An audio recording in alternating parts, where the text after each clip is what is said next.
Le pape François a été exploité pour faire avancer l'agenda climatique et politique des États-Unis, tandis que des milliards de dollars affluaient dans les coffres des organisations catholiques.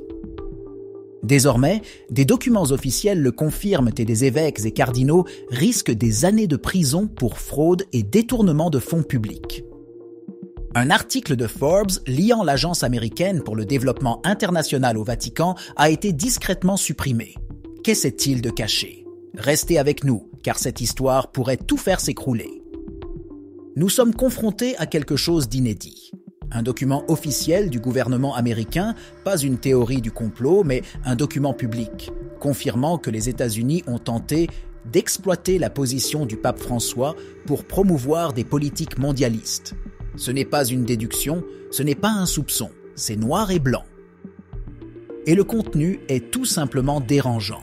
Il est clair que l'USAID considère le pape comme un élément clé pour renforcer la stratégie américaine sur le changement climatique et d'autres questions mondiales. Le chef de l'Église catholique réduit à un influenceur au service du pouvoir politique? Mais ça ne s'arrête pas là. On parle ouvertement d'impliquer le Vatican dans les initiatives stratégiques américaines, d'utiliser son autorité morale et son réseau mondial de contacts à des fins non spirituelles, mais politiques et économiques. En d'autres termes, le pape était considéré comme un moyen, un rouage d'une machine bien plus grande que lui. Si vous appréciez notre service de divulgation et croyez aux valeurs de vérité et de transparence, achetez un super merci. Chaque contenu requiert engagement, étude et dévouement, et notre travail est entièrement autofinancé. Votre soutien nous aide à poursuivre cette mission. Merci de tout mon cœur. Et ce n'est pas un CA isolé, c'est une nouvelle confirmation de ce que beaucoup de croyants ont perçu depuis longtemps. L'Église institutionnelle, celle des hautes hiérarchies, n'est plus une institution souveraine, indépendante, gardienne de la vérité et de la foi, mais s'est transformée en un pion entre les mains de pouvoirs forts. Le cœur du problème est la transformation progressive du Vatican en partenaire institutionnel du mondialisme, en contraste avec sa mission originelle de guide spirituel indépendant de toute influence politique. Au lieu de se limiter à son rôle de défense de la foi et de la morale chrétienne, le Saint-Siège s'est impliqué dans des accords politiques avec des puissances laïques, devenant ainsi un rouage de l'agenda mondial. La référence explicite au pape François dans les documents de l'USAID suggère que son pontificat a été activement exploité pour promouvoir des causes mondialistes et que le Vatican a été encouragé à s'engager sur des questions spécifiques en échange d'un soutien politique et financier. L'encyclique Laudato Si, largement citée dans les documents du gouvernement américain, a été utilisée comme base pour promouvoir l'adoption de mesures écologiques qui coïncident parfaitement avec l'agenda politique mondial. Cela expliquerait la forte insistance du pape sur des questions telles que l'écologie, la gouvernance mondiale et l'intégration des migrants, souvent au détriment de la défense de la doctrine catholique traditionnelle. Ce n'est pas seulement de la théorie. Les accords entre l'USAID et le Vatican sont confirmés par des initiatives conjointes, des rencontres officielles et la présence de représentants du Saint-Siège dans des forums internationaux dominés par des puissances politiques et financières. L'un des éléments les plus déconcertants de cette histoire concerne la disparition d'un article publié dans Forbes, intitulé « USAID, le pape François et l'investissement d'impact ». L'article, qui traitait apparemment de l'implication du Vatican dans le financement de l'USAID, a été retiré d'Internet sans aucune explication officielle. Cette annulation soudaine soulève des questions inquiétantes. Il ne s'agit pas d'une simple mise à jour ou suppression aléatoire. Forbes est l'une des publications commerciales les plus respectées au monde et ne supprime pas de contenu sans raison. Lorsqu'un article disparaît de cette manière, il n'y a généralement que deux explications possibles. Une pression d'en haut ou la divulgation d'informations trop compromettantes. Si le pape et ses collaborateurs ont effectivement négocié une implication stratégique de l'Église dans la politique mondiale en échange d'avantages financiers, cela représenterait une compromission très grave de son autorité morale. Mais ce n'est pas tout, c'est aussi légal. En matière de financement illicite, l'étape suivante est toujours la même, les enquêtes. Le montant d'argent public versé à l'Église catholique américaine par l'intermédiaire de l'USAID et d'autres agences fédérales est sans précédent. À lui seul, Catholic Relief Service a reçu près de 5 milliards de dollars, tandis que la Conférence des évêques catholiques des États-Unis a encaissé au moins 2 milliards de dollars en seulement 4 ans d'administration Biden. Aux États-Unis, l'enquête sur l'USAID et le financement gouvernemental de l'Église catholique pourrait avoir des conséquences directes pour plusieurs évêques et cardinaux.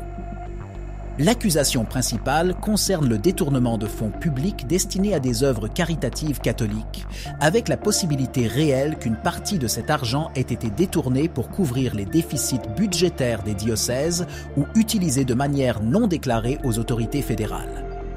Le ministère de la Justice et d'autres organismes de surveillance fiscale pourraient bientôt lancer des enquêtes plus approfondies, risquant d'être inculpés pour fraude, blanchiment d'argent et détournement de fonds publics. Parmi les noms concernés figure celui du cardinal Timothy Dolan, archevêque de New York et personnage clé dans la gestion de la Conférence épiscopale des États-Unis.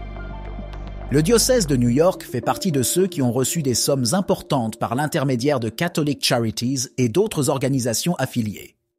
Le cardinal Blaise Cupich, archevêque de Chicago et proche du pape François, pourrait également être impliqué, étant donné le rôle de premier plan de son diocèse dans les programmes d'aide aux réfugiés financés par le gouvernement.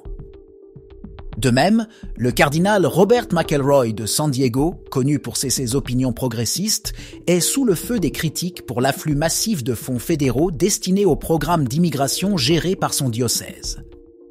L'accusation la plus grave serait l'utilisation de fonds publics à des fins autres que celles déclarées, un crime fédéral qui, aux États-Unis, peut entraîner de lourdes sanctions financières et même des poursuites pénales.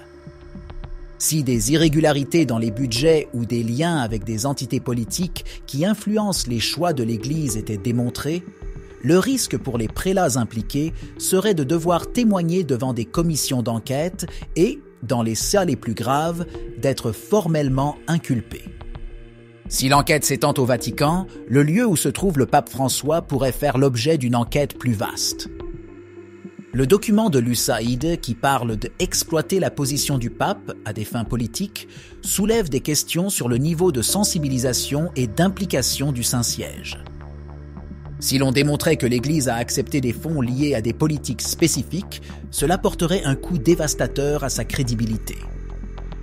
Pendant des décennies, les croyants catholiques ont cru qu'ils soutenaient l'Église avec leurs offrandes, convaincus que cet argent serait utilisé pour le bien des âmes, pour aider les pauvres, pour maintenir les églises ouvertes et pour transmettre la foi. Mais les données révèlent une autre réalité. Des milliards de dollars ont afflué dans les caisses des diocèses, non pas à partir de dons de fidèles, mais à partir de fonds provenant du gouvernement américain. Le financement massif de l'USAID et d'autres agences fédérales a transformé l'Église catholique américaine en une institution dépendante de l'argent de l'État, alignée sur les politiques gouvernementales et de moins en moins autonome. Le résultat est là. Pendant que les évêques gèrent les budgets des multinationales, les églises sont fermées, les écoles catholiques font faillite et le patrimoine historique est vendu aux plus offrants. La liste des paroisses et institutions religieuses mises en vente ces dernières années est impressionnante.